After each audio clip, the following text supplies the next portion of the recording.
Some people start Tesamorelin and 3 months in, they are down 4 inches from the waist. Other people spend same 3 months and barely notice anything. Both are telling me the truth. And in this video, I'm going to explain exactly why and whether it is actually worth it for you specifically. Tesamorelin is the GHRH analog. It signals your pituitary to produce growth hormone, specifically generating a stronger and more targeted pulses than Sermorelin due to its molecular stabilization. It's FDA-approved under the brand name Egrifta for visceral fat reduction. Phase 3 human trials showed 15 to 18% visceral fat reduction over 26 weeks. That's the strongest clinical data of any peptide in this category. That's also why I recommend it for specific patients. And it's also why people are confused when their results don't match their numbers. The disconnect comes down to one thing: what fat problem you actually have. Because Tesamorelin is extraordinarily good at one specific thing: reducing visceral fat, the deep abdominal fat that wraps around your organ. It's not a general fat loss tool. It's not a body recomposition tool for every body type. If you have that fat problem it was designed for, it's incredibly worth it. If you don't, you'll spend months and money wondering why the results don't match what you read about. The person Tesamorelin is designed for has a very specific recognizable profile. They have a firm protruding midsection, not soft fat you can pinch, but a hard, full abdominal that feels almost inflated. It's not responding to their diet. It's not responding to their training. They are doing the work. The specific fat just won't move.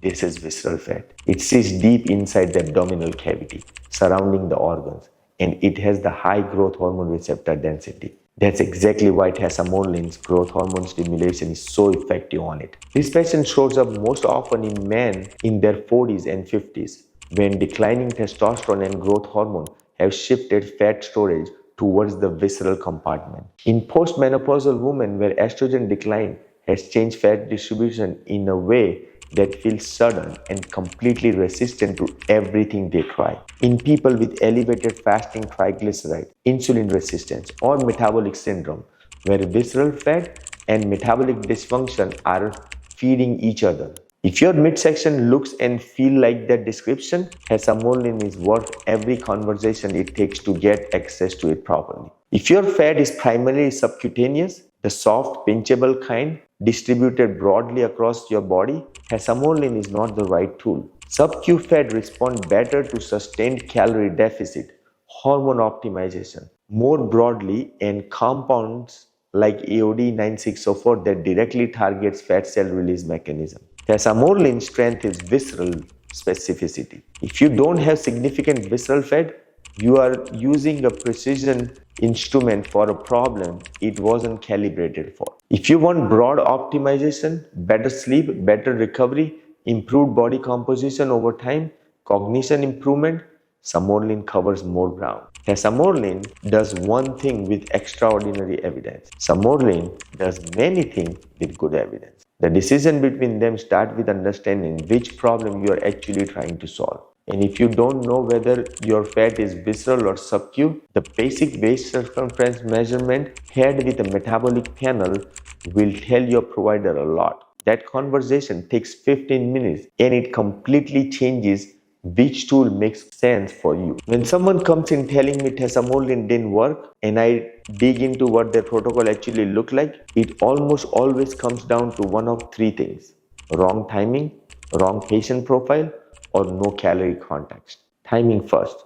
Tesamorelin injected in the morning into fed insulin elevated state is fighting uphill against its own mechanism. Evening injection, fasted 2 to 3 hours before sleep, that's the protocol that delivers the result the trial produced. The trials didn't use morning dosing casually. Timing matters. Patient profile second. If the fat that bothered them wasn't primarily visceral to begin with, the tool was mismatched. You can't blame the hammer for not working as a screwdriver. Calorie context third. Growth hormone stimulates fat mobilization. It releases fat from storage.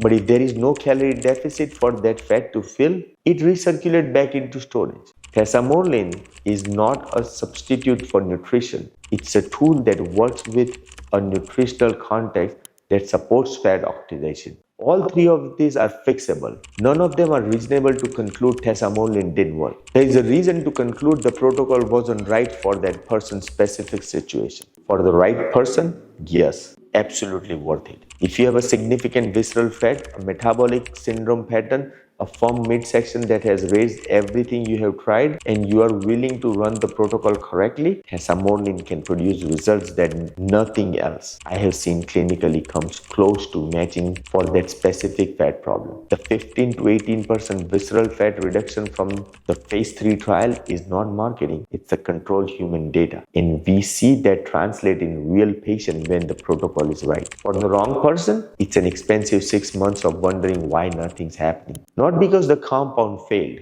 because the match was wrong from the start. The question, is Tesamorelin good? Is Tesamorelin right for me? And that question has a clear answer when you know what fat you are dealing with, what your lab looks like, and what your overall clinical picture is. That's the conversation that's worth having before you start, not after 3 months of suboptimal results. Before you start Tesamorelin, answer 3 questions with your provider. 1. Is my primary fat problem visceral or subcu? 2. What do my fasting triglyceride and fasting glucose looks like? And 3. Have my waist circumference and metabolic marker been unresponsive to conventional approaches? If the answer point to visceral fat and metabolic dysfunction, Tesamorelin is worth a serious conversation. If not, there's a better tool for your specific situation and your provider should be helping you find it. But Tesamorelin may not be the right one. Here at MyFitMed, we do an evaluation before recommending anything. If you're in Texas, book a consultation from the link below. If you're not in Texas, make sure you follow up with the provider who understands peptides. Drop a comment. Are you on Tesamorelin, thinking about it, or still trying to figure out which peptide makes sense for your situation? Let me know, and I'll see you in the next one.